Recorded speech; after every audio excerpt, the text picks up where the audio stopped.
সকালবেলা নারীদের কাজ দেখো, অনুসভার কাছ থেকে শিখে নাও।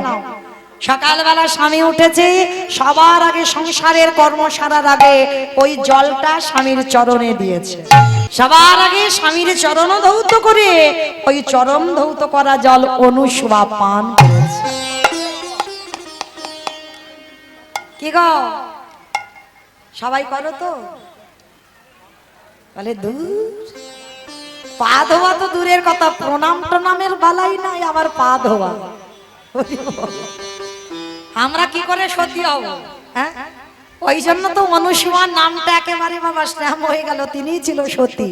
সকালবেলা তার কাজগুলো দেখো, স্বামীর চরণ ধৌত করে সেই চরণ ধৌত করা জল পান করছে। আর অত্রি মুনি বলছে, অনুসভা তুমি আমায় এত ভালোবাসো, বলে কেন? তুমি তো বলেছিলে তুমি আমার বাবা, তুমি আমার মা, তুমি আমার পতি, তুমি আমার সব।